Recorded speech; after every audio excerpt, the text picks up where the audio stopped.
പ്രിയ സുഹൃത്തെ, കഴിഞ്ഞ ദിവസം പേഴ്സണൽ ഫിനാൻസായിട്ട് ബന്ധപ്പെടുത്തിയുള്ള 6 ദിവസത്തെ ഒരു റെസിഡൻഷ്യൽ ട്രെയിനിങ് പ്രോഗ്രാമിൽ ഞാൻ പങ്കെടുത്തിരുന്നു. ഇന്ത്യക്കകത്തും പുറത്തും വലിയ രീതിയിൽ ബിസിനസ് ചെയ്യുന്ന ഏകദേശം 50-ലധികം ബിസിനസ് ഓണേഴ്സാണ് ഈ ഒരു പ്രോഗ്രാമിൽ പങ്കെടുത്തത്. ഈ ട്രെയിനിങ്ങിനിടെ ഞങ്ങളെ കൊണ്ട് ഒരു എക്സസൈസ് ചെയ്യിപ്പിച്ചു. നിങ്ങളുടെ ബിസിനസ്സും അതോടൊപ്പം തന്നെ സ്വന്തമായിട്ട് താമസിക്കുന്ന വീടും ഒഴിവാക്കിയാൽ നിങ്ങളുടെ പേഴ്സണൽ നെറ്റ്വർത്ത് എത്രയുണ്ട് എന്ന് കണക്കാക്കുക എന്നതായിരുന്നു ഞങ്ങൾക്ക് നൽകിയ ഒരു ടാസ്ക്. ഈ ഒരു ടാസ്കിന് ഉത്തരം കണ്ടുപിടിച്ചു കഴിഞ്ഞപ്പോൾ അവിടെ ഉണ്ടായിരുന്ന ഒരു മിക്ക ബിസിനസ് ഓണേഴ്സിൻ്റെ മുഖം വാടുന്നത് ശരിക്കും കാണാൻ സാധിച്ചു. പലരും പറഞ്ഞത് ഇതാണ്: എൻ്റെ ഈ കയ്യിലേക്ക് എത്രയോ കോടികൾ വന്നതാണ്, എന്നാൽ ഇന്നത് എവിടെ പോയി എന്ന് എനിക്കറിഞ്ഞുകൂടാ. അടുത്ത ചോദ്യം നിങ്ങളോടാണ്. സ്വന്തം വീടും അതോടൊപ്പം തന്നെ ഭാര്യ വഴി ലഭിച്ച സ്വർണവും മാറ്റിവെച്ചാൽ എത്രയുണ്ട് നിങ്ങളുടെ പേഴ്സണൽ നെറ്റ്വർത്ത്? ഒരുപക്ഷെ ചിലർക്ക് എങ്ങനെ പേഴ്സണൽ നെറ്റ്വർത്ത് കണക്കൂട്ടണം എന്ന് അറിയണമെന്നില്ല. അത് ഞാനൊന്ന് ജസ്റ്റ് ഒന്ന് എക്സ്പ്ലെയിൻ ചെയ്തു തരാം. ഒരു സൈഡിൽ നിങ്ങളുടെ അസറ്റുകളെല്ലാം എഴുതുക. എന്തുകൊണ്ട് സ്വന്തം വീട് അതിൽ കണക്കൂട്ടരുത് എന്ന് പറയാൻ കാരണം എന്താണെന്ന് വെച്ച് കഴിഞ്ഞാൽ, ഇപ്പോൾ നമുക്കറിയാം, നമ്മളെ വീട് നമുക്ക് വിൽക്കാൻ നമുക്ക് സാധിക്കില്ല, അല്ലെങ്കിൽ റെൻ്റ് ഔട്ട് ചെയ്യാൻ നമുക്ക് സാധിക്കില്ല. കാരണം നമ്മൾ ആ വീട് നമ്മൾ താമസിച്ചുകൊണ്ടിരിക്കുന്ന ഒരു പ്രോപ്പർട്ടിയാണ്. പിന്നെ അതോടൊപ്പം തന്നെ ഭാര്യയുടെ സ്വർണം എന്തുകൊണ്ട് കണക്കാക്കരുത് എന്ന് പറയാൻ കാരണം, നമ്മൾ അധ്വാനത്തിലൂടെ നമ്മൾ വഴി നമുക്ക് എത്ര ക്രിയേറ്റ് ചെയ്യാൻ സാധിച്ചു എന്ന് നമുക്ക് അറിയാൻ വേണ്ടിയാണ് ഭാര്യയുടെ സ്വർണം ഈ പറഞ്ഞ കാര്യങ്ങൾ അതിൽ കൺസിഡർ ചെയ്യരുത് എന്ന് പറഞ്ഞത്. ബാക്കി ഇപ്പോൾ റിയൽ എസ്റ്റേറ്റിൽ നിങ്ങളുടെ വാല്യൂ എത്രയുണ്ട്, ഇപ്പോൾ ഗോൾഡ് എത്രയുണ്ട്, പിന്നെ അതോടൊപ്പം തന്നെ ഇപ്പോൾ നിങ്ങളെ സംബന്ധിച്ച് ഇപ്പോൾ mutual fund, share market, bank FD, ഇതെല്ലാനും കൂടി ഒരു സൈഡിൽ കൂട്ടുക. അപ്പുറത്തെ സൈഡിൽ ഇപ്പോൾ നിങ്ങൾക്ക് എന്തെങ്കിലും ലയബിലിറ്റീസ് ഉണ്ടെങ്കിൽ, ഉദാഹരണത്തിന് ഇപ്പോൾ ഹോം ലോൺ ഉണ്ടെങ്കിൽ, കാർ ലോൺ ഉണ്ടെങ്കിൽ, പേഴ്സണൽ ലോൺ ഉണ്ടെങ്കിൽ, ഇപ്പോൾ ഗോൾഡായിട്ട് ബന്ധപ്പെടുത്തിയുള്ള ലോണുകൾ ഉണ്ടെങ്കിൽ, ഇനി ഏതെങ്കിലും ഒരു സുഹൃത്തുക്കൾക്ക് എന്തെങ്കിലും എമൗണ്ട് കൊടുക്കാനുണ്ടെങ്കിൽ അതെല്ലാം അപ്പുറത്ത് വേറൊരു സൈഡിൽ എഴുതുക. ഇത് രണ്ടും കൂട്ടുക. അതിനുശേഷം അസറ്റിൽ നിന്ന്, അതായത് ഇപ്പം നിങ്ങൾ എഴുതിയ അസറ്റ് മൊത്തം കൂട്ടിയ സമയത്ത് നിങ്ങൾക്കൊരു സംഖ്യ ലഭിച്ചു. അതിൽ നിന്ന് ലയബിലിറ്റി കുറച്ച് കഴിയുമ്പോൾ കിട്ടുന്ന ഒരു സംഖ്യയുണ്ട്. ഈ സംഖ്യയാണ് നിങ്ങളുടെ പേഴ്സണൽ നെറ്റ്വർത്ത്. എത്ര പേർക്ക് അവർക്ക് ലഭിച്ച ഉത്തരത്തിൽ സന്തോഷവും അഭിമാനവും തോന്നി എന്ന് എനിക്കറിയില്ല. എന്നാൽ ഇത്രയും നാളത്തെ എൻ്റെ എക്സ്പീരിയൻസിൽ ഈ ഒരു എക്സസൈസ് ആത്മാർത്ഥമായി ചെയ്യുന്ന ബഹുഭൂരിപക്ഷത്തിനും അത്രയ്ക്കും തൃപ്തികരമായ ഒരു ഉത്തരമായിരിക്കില്ല അവർക്ക് ലഭിച്ചിരിക്കുന്നത്. അതിനർത്ഥം അവർക്ക് ഒരു മാറ്റം അനിവാര്യമാണ് എന്നതാണ്. താങ്കളെ സംബന്ധിച്ച് താങ്കളുടെ പേഴ്സണൽ നെറ്റ്വർത്ത് ഉയർത്തുവാൻ, കൂട്ടുവാൻ താങ്കൾ ആഗ്രഹിക്കുന്നുവെങ്കിൽ താങ്കളെ സഹായിക്കുന്ന രീതിയിലുള്ള ഒരു പേഴ്സണൽ നെറ്റ്വർക്ക് സീരീസ് തൊമ്മിച്ചൻ ടിപ്സിലൂടെ ഞങ്ങൾ ആരംഭിക്കുകയാണ്.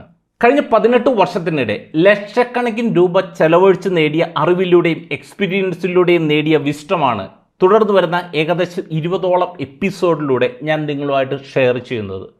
അതുകൊണ്ട് തന്നെ ഇതുവരെയും താങ്കൾ ഞങ്ങളുടെ യൂട്യൂബ് ചാനൽ സബ്സ്ക്രൈബ് ചെയ്തിട്ടില്ലെങ്കിൽ സബ്സ്ക്രൈബ് ചെയ്യുവാനും, താങ്കൾക്ക് സഹായിക്കണമെന്ന് തോന്നുന്ന സുഹൃത്തുക്കൾക്ക് ഈ വീഡിയോ ഷെയർ ചെയ്ത് കൊടുക്കുവാനും ഞങ്ങൾ അഭ്യർത്ഥിക്കുകയാണ്.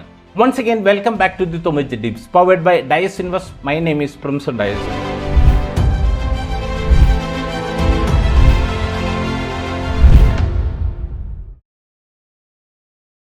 തൊമ്മിച്ചൻ ടിപ്സ് എന്ന ഫിനാൻഷ്യൽ വീഡിയോ ബ്ലോഗിൻ്റെ പുതിയ എപ്പിസോഡുമായി നിങ്ങളുടെ മുമ്പിൽ വരുവാൻ എന്നെ അനുവദിച്ച ദൈവത്തിന് നന്ദി. എപ്പിസോഡ് 1 നമ്മൾ ഓരോരുത്തരെ റെപ്രസെൻറ്റേറ്റ് ചെയ്യുന്ന 2 അവസ്ഥകളെക്കുറിച്ച്, അതായത് ലുക്കിംഗ് റിച്ച്, ബീയിങ് റിച്ച്, ഇതിനെക്കുറിച്ചാണ് ഇന്നേ ദിവസം നമ്മൾ മനസ്സിലാക്കാൻ പോകുന്നത്. എളുപ്പത്തിൽ ഇത് മനസ്സിലാക്കാൻ വേണ്ടി നമുക്ക് ജോസിച്ചൻ്റെയും തൊമ്മിച്ചൻ്റെയും സ്റ്റോറിയിലേക്ക് നമുക്ക് കടക്കാം. ഏകദേശം 15 വർഷങ്ങൾക്ക് മുമ്പ് വലിയ സ്വപ്നങ്ങളുമായി ദുബായിലേക്ക് ചേക്കേറിയവരാണ് ജോസിച്ചനും തൊമ്മിച്ചനും. ഇതിൽ ജോസിച്ചന് അത്യാവശ്യം നല്ല എഡ്യൂക്കേഷൻ ക്വാളിഫിക്കേഷൻ ഉണ്ടായിരുന്നതിനാൽ അദ്ദേഹം ഒരു മാനേജർ പോസ്റ്റിലാണ് ജോലിക്ക് കയറിയത്. എന്നാൽ തൊമ്മിച്ചനെ സംബന്ധിച്ച് ഇദ്ദേഹത്തിൻ്റെ അണ്ടറിൽ ഒരു ക്ലറിക്കൽ പോസ്റ്റിലാണ് ജോലി ലഭിച്ചത്. ഇതിൽ ജോസിച്ചൻ ലുക്കിംഗ് റിച്ചിൻ്റെ ആളായിരുന്നു. അതുകൊണ്ട് തന്നെ അദ്ദേഹത്തിന് തുടക്കത്തിൽ അദ്ദേഹത്തിൻ്റെ കമ്പനി അക്കോമഡേഷനെല്ലാം കൊടുത്തിരുന്നു. എന്നാൽ അധികം താമസിക്കാതെ തന്നെ ആ ഒരു അക്കോമഡേഷൻ അദ്ദേഹം വേണ്ടെന്ന് വെച്ചിട്ട് അതിനേക്കാൾ കൂടുതൽ സൗകര്യമുള്ള ഒരു അപ്പാർട്ട്മെൻറ്റിലേക്ക് മാറി. അതിനുശേഷം അദ്ദേഹം ദുബായ് ലൈസൻസ് എടുത്തു, ഒരു വാഹനം വാങ്ങി. പിന്നെ കൂടെ ഓരോ വീക്കെൻഡിലും കൂട്ടുകാരൊത്ത് അദ്ദേഹം ആഘോഷിക്കുക, ട്രാവൽ ചെയ്യുക, ഈ പറഞ്ഞ കാര്യങ്ങളെല്ലാം അദ്ദേഹം ചെയ്തുകൊണ്ടിരുന്നു. പിന്നെ അതോടൊപ്പം തന്നെ എല്ലാ വർഷം എന്നോളം പുതിയ പുതിയ ഫോണുകളെല്ലാം വരുന്ന സമയത്ത്, പ്രത്യേകിച്ച് ഐഫോണെല്ലാം വരുന്ന സമയത്ത് പുതിയ പുതിയ ഫോണുകളെല്ലാം മാറുക. ഇപ്പോൾ കഴിഞ്ഞ ഒരു 15 വർഷം നോക്കിക്കഴിഞ്ഞ് കഴിഞ്ഞാൽ ഇദ്ദേഹം ഇതുവരെയും ഏകദേശം ഒരു 4-5 കാറിലധികം ഓൾറെഡി അദ്ദേഹം മാറിക്കഴിഞ്ഞു. അതായത് പുറമേ നിന്ന് നമ്മൾ നോക്കുന്ന സമയത്ത് ഇദ്ദേഹത്തിൻ്റെ ഒരു ലൈഫ് ആരെയും കൊതിപ്പിക്കുന്ന ഒരു ലൈഫായിരുന്നു. ഞാൻ കഴിഞ്ഞ ദിവസം ഫ്രൂട്ട്സ് വാങ്ങുന്നതിന് വേണ്ടി ഒരു കടയിൽ പോയി. അപ്പോൾ അവിടെ ഞാൻ നോക്കിയപ്പോൾ കുറേ മാംഗോ നിരത്തി വെച്ചിട്ടുണ്ട്. അപ്പോൾ ഞാൻ എന്ത് ചെയ്തു, അതിൽ വളരെ മനോഹരമായിട്ടുള്ള ഒരു മാങ്ങ ഞാൻ വാങ്ങി. ഇത് വാങ്ങി ഞാൻ വീട്ടിൽ കൊണ്ടുവന്ന് ചെത്തി നോക്കിയപ്പോഴാണ് എനിക്കറിയാൻ സാധിച്ചത് ഈ മാങ്ങയുടെ ഉള്ളിൽ മൊത്തം പുഴുവായിരുന്നു. ഇത് തന്നെയായിരുന്നു ജോസിച്ചിൻ്റെ അവസ്ഥ. പുറമേ നിന്ന് നോക്കുമ്പോൾ ഇദ്ദേഹത്തിൻ്റെ ജീവിതം വളരെ മനോഹരമായ അടിപൊളി സംഭവം. പക്ഷേ ഉള്ളിലേക്ക് ചെകഞ്ഞിറങ്ങിയപ്പോൾ മനസ്സിലാക്കാൻ സാധിച്ചത് ഇദ്ദേഹത്തിൻ്റെ ചീഞ്ഞളിഞ്ഞ ഒരവസ്ഥയിലാണ്. കാരണം എന്താണെന്ന് വെച്ച് കഴിഞ്ഞാൽ ഇത്രയും വർഷത്തിനിടെ ലക്ഷക്കണക്കിന് രൂപ അല്ലെങ്കിൽ കോടിക്കണക്കിന് രൂപ അദ്ദേഹത്തിന് സാലറിയായി ലഭിച്ചിട്ടും ഇദ്ദേഹത്തിന് പ്രത്യേകിച്ച് ഒരു സമ്പാദ്യവും നേടാൻ സാധിച്ചില്ല എന്നത് മാത്രമല്ല, ലക്ഷക്കണക്കിന് രൂപയുടെ കടബാധ്യതയുണ്ട്. കഴിഞ്ഞ ഏതാനും മാസങ്ങളായി അദ്ദേഹത്തിൻ്റെ ക്രെഡിറ്റ് കാർഡിൽ മിനിമം പേയ്മെൻറ്റ് മാത്രമാണ് അദ്ദേഹത്തിന് ചെയ്യാൻ സാധിക്കുന്നത്. സാമ്പത്തികമായി വളരെയധികം പ്രശ്നങ്ങളിലൂടെ ജോസിച്ചൻ പോകുന്നതുകൊണ്ട് എപ്പോൾ നോക്കിയാലും ഇദ്ദേഹവും വൈഫും തമ്മിൽ വലിയ അടിപിടിയാണ്. ഈ തരത്തിൽ എങ്ങനെ നോക്കിയാലും വളരെയധികം അസ്വസ്ഥതകളിലൂടെയാണ് ജോസിച്ചൻ പോയിക്കൊണ്ടിരിക്കുന്നത്. അടുത്തതായിട്ട് തൊമ്മിച്ചൻ്റെ കാര്യം എടുത്താൽ ജോസിച്ചൻ്റെ അത്ര വരുമാനം അന്നും ഇന്നും തൊമ്മിച്ചനില്ലെങ്കിലും ഇദ്ദേഹത്തിൻ്റെ പിതാവിൽ നിന്ന് പഠിച്ച പാഠങ്ങൾ ഉൾക്കൊണ്ടുകൊണ്ട് ജോലി ലഭിച്ച ഉടനെ അദ്ദേഹത്തിൻ്റെ വരുമാനത്തിൻ്റെ 30% തുക അദ്ദേഹം മ്യൂച്വൽ ഫണ്ടിലും ഗോൾഡിലും മറ്റും നിക്ഷേപിക്കാൻ തുടങ്ങി.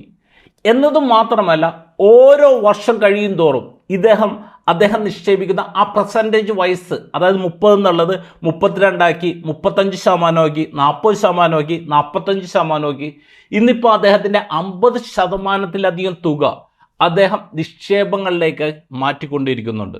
അപ്പോൾ അതുകൊണ്ട് തന്നെ കഴിഞ്ഞ 15 വർഷം കൊണ്ട് തന്നെ ഇപ്പോൾ തൊമ്മിച്ചനെ സംബന്ധിച്ച് അത്യാവശ്യം വലിയ രീതിയിലുള്ള ഒരു സമ്പാദ്യം അദ്ദേഹത്തിന് നേടാൻ സാധിച്ചിട്ടുണ്ട്. അദ്ദേഹം ഇപ്പോൾ ലക്ഷ്യമിടുന്ന ഒരു കാര്യം എന്താണ് എന്ന് വെച്ചാൽ, അടുത്ത ഒരു 5 വർഷത്തിനുള്ളിൽ അദ്ദേഹത്തിൻ്റെ മൊത്തം സമ്പാദ്യം ഒരു 10 കോടിയിലേക്ക് എത്തിച്ചതിന് ശേഷം ഇപ്പം ഗൾഫിലെ വാസമെല്ലാം അവസാനിച്ച് കുടുംബസമേതം നാട്ടിൽ ചെന്ന് സെറ്റിൽഡ് ആകുവാനാണ് അദ്ദേഹം ആഗ്രഹിക്കുന്നത്.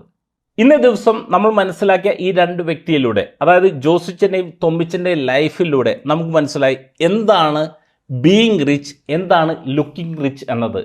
ഇപ്പോൾ ജോസിച്ചനെ നോക്കിയാൽ അദ്ദേഹം വലിയ അപ്പാർട്ട്മെൻറ്റിൽ താമസിക്കുന്നു, കൂടെ കാറുകൾ മാറ്റുന്നു, ഫോൺ മാറ്റുന്നു, പിന്നെ ഓരോ വീക്കെൻഡും ആഘോഷിക്കുന്നു. പക്ഷേ ഇദ്ദേഹത്തിൻ്റെ പക്കൽ ഒരു സമ്പാദ്യമില്ല, നിരവധി കടബാധ്യതകൾ മാത്രമാണ് ജോസിച്ചനെ സംബന്ധിച്ച് ബാലൻസ് ഉള്ളത്. എന്നാൽ തൊമ്മിച്ചൻ്റെ ലൈഫിലേക്ക് നോക്കിക്കഴിഞ്ഞ് കഴിഞ്ഞാൽ അദ്ദേഹം തുടക്കത്തിലെ തന്നെ ഈ പറഞ്ഞ ഒരു ഇൻവെസ്റ്റ്മെൻറ്റ് ശീലം അദ്ദേഹം പിന്തുടരാൻ അദ്ദേഹത്തിന് സാധിച്ചുകൊണ്ട് ഇന്ന് അദ്ദേഹത്തിൻ്റെ പക്കൽ കോടിക്കണക്കിന് രൂപയുടെ സമ്പാദ്യമുണ്ട്. എന്നത് മാത്രമല്ല, അധികം താമസിക്കാതെ തന്നെ അദ്ദേഹത്തിൻ്റെ നാട്ടിൽ വന്ന് സെറ്റിൽ ചെയ്യാവുന്ന ഒരവസ്ഥയിലേക്ക് ഇപ്പോൾ തൊമ്മിച്ചൻ എത്തിച്ചേരുകയും ചെയ്തു. എൻ്റെ ചോദ്യം ഇതാണ്, താങ്കൾ മറ്റൊരു ജോസിച്ചനാണോ തൊമ്മിച്ചനാണോ? ഇതിൽ താങ്കളിപ്പോൾ ഒരു ജോസിച്ചനെ പോലെയാണ് താങ്കൾക്ക് ഫീൽ ചെയ്യുന്നതെങ്കിൽ താങ്കളുടെ ജീവിതത്തിൽ വലിയ മാറ്റങ്ങൾ അനിവാര്യമാണ്. ഇന്ന് താങ്കൾ ഒരു തീരുമാനമെടുക്കുകയാണെങ്കിൽ അടുത്ത 5 അല്ലെങ്കിൽ 10 അല്ലെങ്കിൽ 15 വർഷത്തിനുള്ളിൽ താങ്കൾക്കും തൊമ്മിച്ചനെ പോലെ ആകാൻ സാധിക്കും. അതിനെ സഹായിക്കുന്ന രീതിയിലുള്ള എപ്പിസോഡുകളാണ് തുടർന്ന് ഞങ്ങൾ പബ്ലിഷ് ചെയ്യുന്നത്. അതുകൊണ്ട് തന്നെ ഇതുവരെയും താങ്കൾ ഞങ്ങളുടെ യൂട്യൂബ് ചാനൽ സബ്സ്ക്രൈബ് ചെയ്തിട്ടില്ലെങ്കിൽ സബ്സ്ക്രൈബ് ചെയ്യുക. അടുത്ത ആഴ്ച നമ്മൾ മനസ്സിലാക്കാൻ പോകുന്ന ഏറ്റവും പ്രധാനപ്പെട്ട, അതായത് പേഴ്സണൽ നെറ്റ്വർത്ത് ക്രിയേറ്റ് ചെയ്യുന്നതിനുള്ള ഫൗണ്ടേഷനാണ് NIW. അതിനെക്കുറിച്ചാണ് അടുത്ത ആഴ്ച നമ്മൾ മനസ്സിലാക്കാൻ പോകുന്നത്. അടുത്ത ആഴ്ച നമുക്ക് സാമ്പത്തിക മേഖലയിലെ ഈ പുതിയ വിശേഷവുമായി നമുക്ക് വീണ്ടും കാണാം. Okay, wish you all the best.